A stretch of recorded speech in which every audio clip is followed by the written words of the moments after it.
اگر کوئی کام ذرا سا بھی خراب ہوتا تو پھر وہی مار پیٹ دوبارہ شروع ہو جاتی اور اس وقت تک جاری رہتی جب تک اس کا دل بھر نہیں جاتا۔ پھر وہ مجھ سے وعدے لیتا کہ اگر آئندہ یہ کام خراب کیا تو اس سے کہیں زیادہ کھال اتاروں گا۔ میں نے ان 3 سالوں میں اتنی مار کھائی تھی کہ مجھے یہ علم ہی نہیں ہوتا تھا کہ میرے جسم کا کون سا حصہ درد ہو رہا ہے۔ اسٹور روم میں ہم نے گھر کا فالتو سامان رکھا ہوا تھا۔ ایک رات جب شوہر نے حسب معمول مار پیٹ کر اسی کمرے میں بند کر دیا تو مجھے یہ محسوس ہوتا رہا جیسے پوری رات ہی میرا ہاتھ تھامے کوئی مجھے تسلی دینے کی کوشش میں ہے، کوئی میرے رونے پر مجھ سے بھی زیادہ بے چین ہو جاتا ہے۔ میں کھوجنے کی تو بہت کوشش کرتی لیکن مجھے کچھ بھی سمجھ میں نہیں آتا تھا۔ یہی وجہ تھی کہ مجھے اسی مشکل سے گزرتے ہوئے 3 ماہ سے زیادہ کا عرصہ ہو چکا تھا۔ ایک رات جب میرے شوہر نے مجھے مارنے کی کوشش کی تو ایک دم سے اس کا ہاتھ رک گیا۔ میں حیران تھی کہ اس کا ہاتھ کیسے رک گیا، لیکن میں اس کے سامنے سے اٹھی نہیں بلکہ میں اس کے سامنے ہی بیٹھی رہی کہ وہ ایک ہی دفعہ مار کر مجھے اپنے غصے کی پیاس بجھا لے تاکہ اس کو کسی بھی طرح سکون مل جائے۔ اس شام کچھ ایسا ہوا کہ میں نے سالن بنایا تو اس سالن میں کچھ نمک تیز ہو گیا۔ اب گھر میں یہ بھی رواج تھا کہ سب سے پہلے کھانا ساس سسر کو دیا جاتا تھا۔ بس میں نے ان کو کھانا دیا تو ایک دم سے چیخنے لگ گئیں کہ اس قدر نمک کیا ہو گیا ہے، کھانا تو سارا کڑوا ہو گیا ہے، اب یہ اتنا نمک کون کھائے گا؟ ارے یہ تو چاہتی ہی یہ ہے کہ میں اس تیز نمک کی وجہ سے بلڈ پریشر ہائی کر لوں اور اللہ کو پیاری ہو جاؤں۔ لیکن میں حیران تھی کہ نمک زیادہ کیسے ہو گیا، کیونکہ جب میں نے سالن چکھا تھا تو سالن بالکل ٹھیک تھا، اب اس میں نمک زیادہ کیسے ہو گیا؟ لیکن جب وہی کھانا میرے شوہر نے کھایا تو حسب معمول انہوں نے مجھے مارا نہیں بلکہ وہ سارا کھانا سزا کے طور پر انہوں نے مجھے ہی کھلا دیا۔ کھانا کھاتے ہی میرے حلق میں کانٹے چبھنے لگے۔ اس پر مزید میری ساس نے اس قدر زیادہ واویلا مچایا کہ اللہ کی پناہ، میں اب بیچاری ایسے حالات میں کیا کر سکتی تھی۔ شوہر نے کچھ نہیں دیکھا، نہ سوچا نہ سمجھا، بس تھپڑوں سے میرا منہ لال کر دیا۔ مجھے اتنی شدت سے مارا کہ میں بے ہوش ہونے کے قریب تھی۔ اس نے مجھے میرے بالوں سے پکڑا اور گھسیٹتے ہوئے اسی اسٹور کی طرف لے گیا۔ اس نے مجھے وہیں پر ہی بند کر دیا۔ میں روتی رہی، آخر میں بھی انسان تھی، کس حد تک اور کتنا برداشت کر سکتی تھی۔ لیکن میری سوچ پھر وہیں پر جا کر رکتی تھی کہ سالن میں نمک زیادہ کیسے ہو گیا۔ اسٹور روم میں سے ایک دم سے اوپر والی الماری کے پہلے خانے کے دروازے کھلنے کی آواز آئی۔ آواز اس قدر ہلکی تھی کہ جیسے گھڑی کی ٹک ٹک کی آواز ہو، لیکن میں وہ آواز سن چکی تھی۔ جیسے ہی الماری کا دروازہ کھلا تو میرا اوپر کا سانس اوپر اور نیچے کا نیچے رہ گیا۔ میں نے چیخنا شروع کر دیا۔ میں بہت زیادہ خوفزدہ ہو گئی تھی اور بار بار اپنے اسی ظالم شوہر کو پکار رہی تھی، لیکن اسے میرا احساس ہی کب تھا کہ وہ میری فریاد سن لیتا۔ لیکن الماری کے دروازے ہلکی آواز میں کھل رہے تھے اور بند ہو رہے تھے۔ میری سانس بھی اکھڑنا شروع ہو گئی۔ اس کے بعد میں نے واضح انداز میں کسی کے چلنے کی آواز بھی سنی۔ اب تو میرا دل حلق میں آ چکا تھا کہ یہ سب کچھ کیا ہو رہا ہے۔ مجھے لگ رہا تھا اسٹور میں کوئی چور وغیرہ گھس گیا ہے، لیکن کافی دیر گزرنے کے بعد بھی کوئی ایسی حرکت نہیں ہوئی کہ میں کچھ اور محسوس کر سکوں۔ پوری رات باہر صحن میں لگے نیم کے درخت پر پتوں میں عجیب سی سرسراہٹ ہوتی رہی، جیسے کوئی اس نیم کے درخت کے اوپر کبھی چڑھتا ہے اور کبھی اس درخت کے اوپر سے نیچے کو چھلانگیں لگاتا ہے، لیکن کون؟ پوری رات بڑی مشکل سے گزری تھی۔ صبح ہوتے ہی مشتاق نے مجھے کمرے سے باہر نکالا اور کہنے لگا، تم باقی گھر کے سارے کام کیا کرو، یہ کھانا میری ماں بنا لیا کرے گی۔ اس نے مجھے ایک لات ماری اور جلدی سے باہر نکل گیا۔ اس کے باہر نکلتے ہی میری ساس نے مجھ سے کہا کہ آج سارے کام کرنے سے پہلے اس نیم کے پیڑ کے نیچے سے بھی اچھی طرح سے صفائی کرنی ہے، بہت زیادہ پتے گرنے سے بڑی گندگی پھیلی ہوئی ہے۔ اور ہاں، مشتاق باہر نکل گیا ہے، اسی لیے جلدی سے پہلے ناشتہ بنا دے۔ میں کہوں گی کہ میں نے بنایا ہے، اب جلدی کر، دیر مت کر۔ میں نے جلدی سے ناشتہ بنا دیا کہ کہیں پھر سے مشتاق کو غصہ نہ آ جائے۔ اس کے بعد میں نے نیم کے درخت کے نیچے جھاڑو رکھا تاکہ میں وہاں کی صفائی کر سکوں۔ میری ساس ناشتہ کرنے میں مصروف تھی۔ میں نے جھاڑو درخت کے نیچے رکھا اور اپنا دوپٹہ سیدھا کر کے کاندھے سے لاتے ہوئے کمر تک باندھ لیا۔ جیسے ہی میں نیچے کو جھکی تو دوبارہ مجھ سے اٹھا ہی نہیں گیا، کیونکہ میری کمر میں عجیب سا بل پڑ گیا۔ میں درد سے کراہنے لگی تھی۔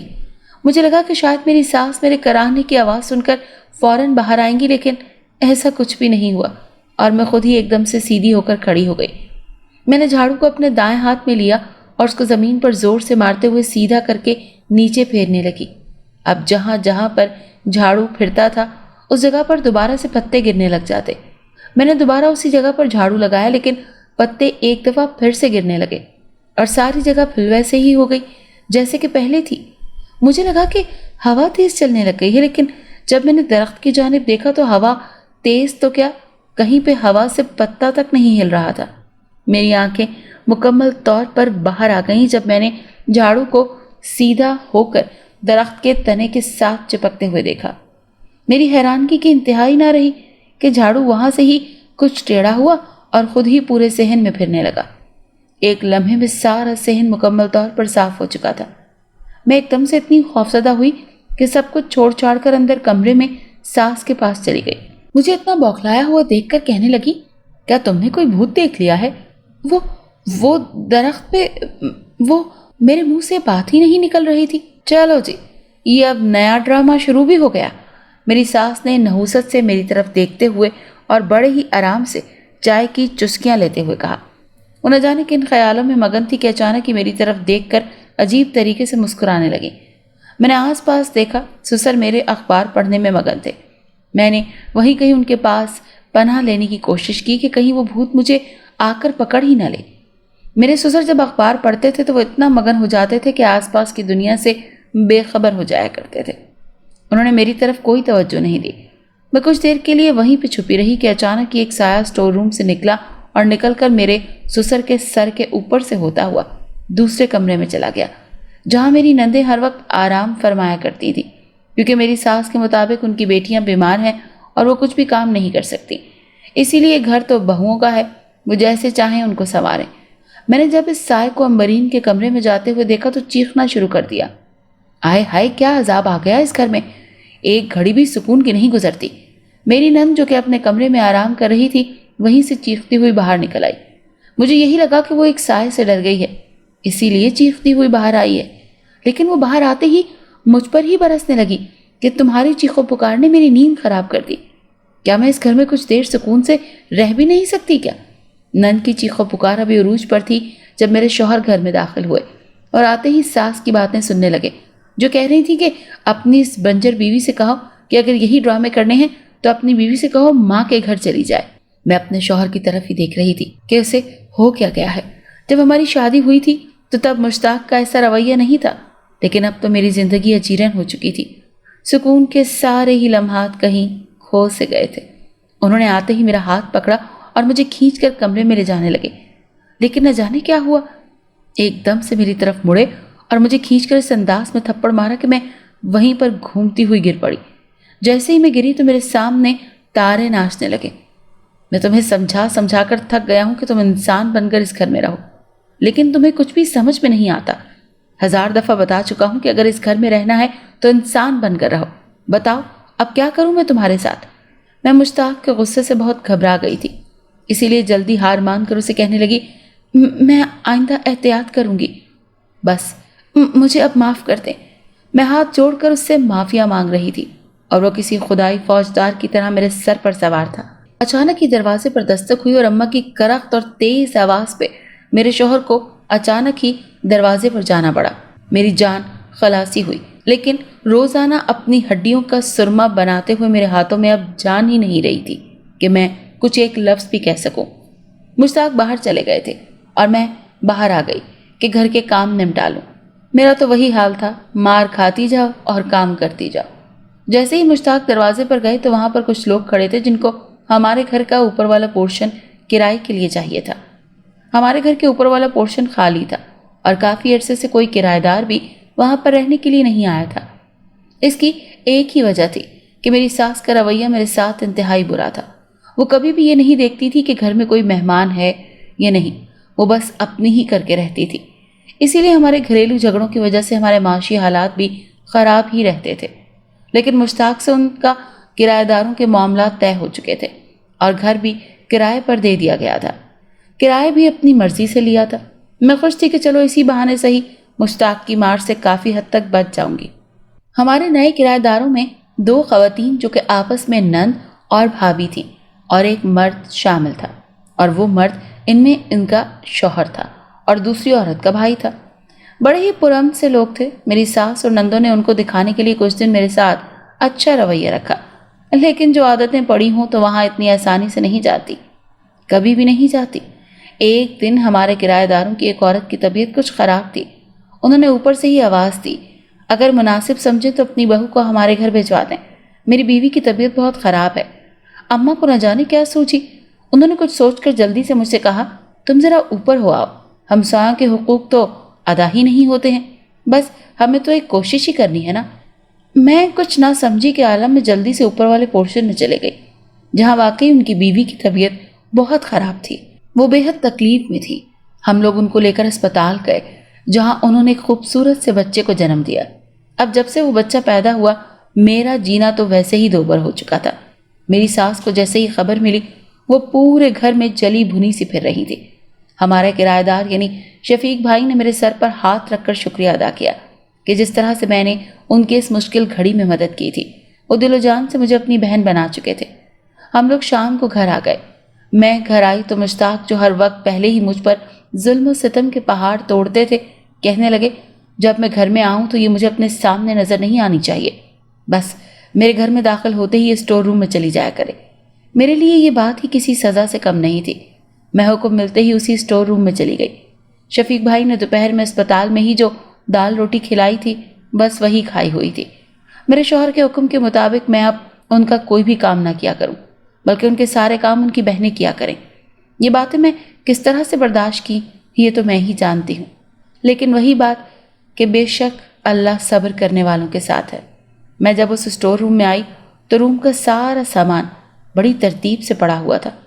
مجھے لگا شاید اسے کسی نے آج ہی صاف کیا ہے، لیکن کس نے؟ کیونکہ میری نندیں تو کبھی بھی یہ کام نہیں کرتی تھی، بلکہ وہ تو خود سے پانی بھی نہیں پیتی تھی۔ میں خاموشی سے ایک کونے میں لگ کر بیٹھ گئی۔ جب میں نے دیوار پر لگے کلاک کی طرف دیکھا تو وہاں پر رات کے 10 بج رہے تھے۔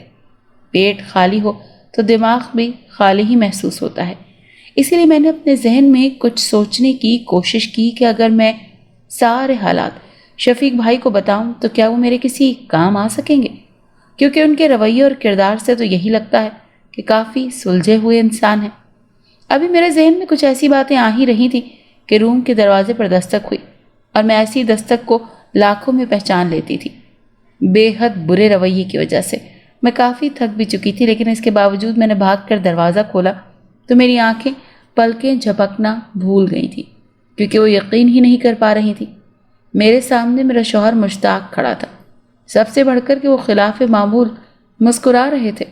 اب سامنے سے ہٹو گی بھی یا میرے سامنے ہی کھڑی رہو گی؟ وہ بے حد نرمی اور ملاحمیت سے بول رہے تھے۔ میں فوراً سے پیچھے ہٹ گئی۔ وہ کمرے میں داخل ہو گئے، جلدی سے دروازے کی کنڈی لگا دی اور کہنے لگے، مجھے معاف کر دو، پتہ نہیں کیا ہو جاتا ہے مجھے، میں تم سے ایسا برا رویہ کرنے لگ جاتا ہوں۔ یہ تمہارے چہرے پر بائیں آنکھ کے نیچے کیا ہوا ہے؟ وہ میرے چہرے کو چھوتے ہوئے پوچھ رہے تھے۔ یہاں پہ آپ نے 2 دن پہلے مارا تھا۔ مجھے انہی کے برے ترین رویے کے بارے میں بتاتے ہوئے شرم محسوس ہو رہی تھی۔ تو کیا انہیں اب احساس ہو چکا تھا؟ میں معافی چاہتا ہوں میری پیاری بیوی۔ وہ میرے سامنے دونوں ہاتھ جوڑ کر مجھ سے معافی مانگ رہے تھے، اور میں انہیں مزید شرمندگی سے بچانے کے لیے ان کے بندھے ہوئے ہاتھوں کو کھول رہی تھی۔ نہ جانے کب وہ میرے چہرے کو مسلسل دیکھتے جا رہے تھے۔ میں شرماتے ہوئے نگاہیں جھکا چکی تھی۔ اس رات کی صبح بے حد اجلی اور روشن تھی۔ میں نہایت تر و تازگی کے ساتھ کمرے سے باہر نکلی۔ سارے غم تو ویسے ہی بھول چکی تھی، اب تو سسرال والوں کی باتیں بھی کچھ نہیں کہہ رہی تھی۔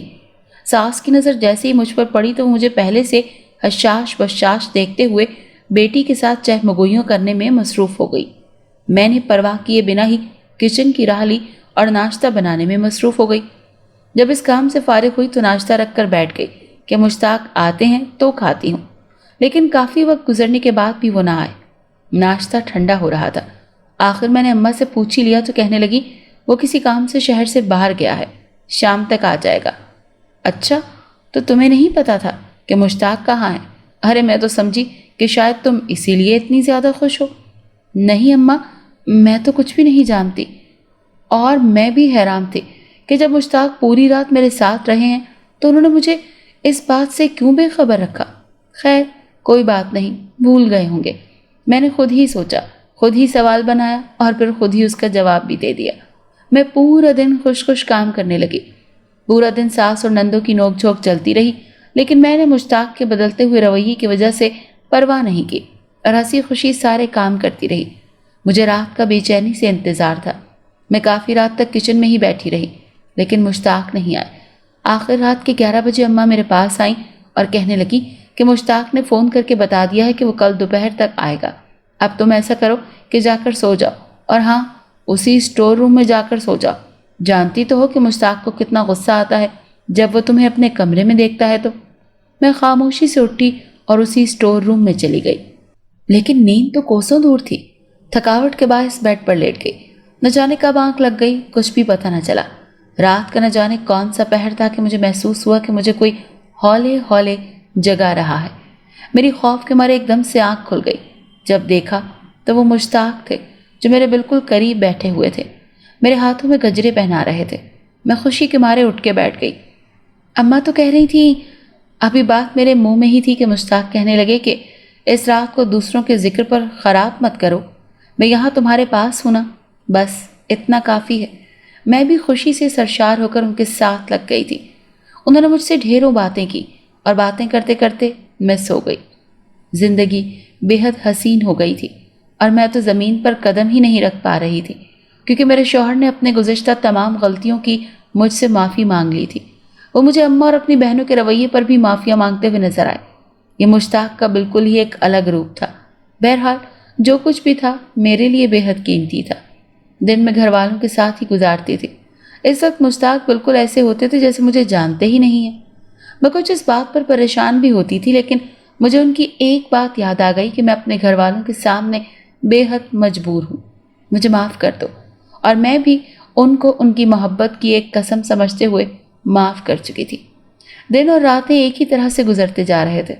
اس ماہ کے اختتام پر آگے میری طبیعت بے حد خراب رہنے لگی تھی۔ پورا دن تھکاوٹ ہی نہیں اترتی تھی۔ میں نے مشتاق سے اس سلسلے میں بات کرنے کی کوشش کی، لیکن میں کر نہیں سکی۔ ہمارے کرایہ داروں کا بیٹا بھی 3 ماہ کا ہو چکا تھا، تو اماں نے ان سب کو کھانے پر بلایا۔ میں اس دن صبح سے ہی کچن میں چلی گئی تھی۔ اس دن گرمی بھی انتہا کی تھی۔ میں نے 5 سے 6 قسم کے کھانے تیار کیے، اور جب پیش کرنے کی باری آئی تو میری نند کہنے لگی کہ بھابھی آپ نہا دھو لیں، میں کھانا لگا دیتی ہوں، کیونکہ مہمان آ چکے ہیں۔ میں واش روم میں چلی گئی۔ جب نہا کر باہر نکلی تو ابھی ایک قدم واش روم میں اور دوسرا باہر تھا کہ میں باہر کی طرف گر گئی۔ گرنے کی آواز سن کر شفیق بھائی کی بیوی، جن کو میں بھابھی کہہ کر بلاتی تھی، وہ بھاگتی ہوئی میرے پاس آئی اور مجھے پکارنے لگی، لیکن میں بے ہوش ہو چکی تھی۔ مجھے فوراً ہی اسپتال لے جایا گیا، جہاں کچھ چیک اپ کے بعد بتایا گیا کہ میں ماں بننے والی ہوں۔ یہ خبر میرے لیے تو شاید دنیا کی سب سے بہترین خبر تھی، لیکن جیسے یہ خبر میرے گھر والوں کو پتہ چلی تو انہوں نے اسپتال میں کچھ صبر کا مظاہرہ کیا، لیکن جیسے ہی وہ مجھے لے کر گھر آئے تو مشتاق نے تو ایک قیامت برپا کر دی۔ وہ شور مچا مچا کر سارے گھر کو سر پر اٹھا رہے تھے اور مجھے بدذات، بد کردار اور نہ جانے کیا کیا کہہ رہے تھے کہ یہ تو بانجھ ہے، یہ کیسے ماں بن سکتی ہے، اور ویسے بھی میں نے تو اس کو پچھلے 6 ماہ سے کبھی ہاتھ تک نہیں لگایا، پھر یہ کیسے ماں بن سکتی ہے۔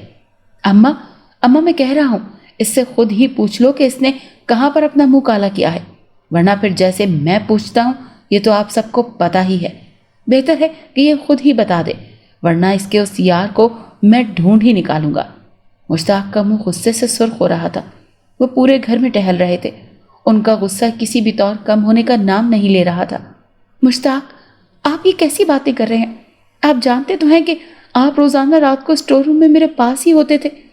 میری یہ کہنے کی دیر تھی کہ مشتاق نے میرے منہ پر اس زور سے تھپڑ مارا کہ میں منہ کے بل بہت دور جا گری۔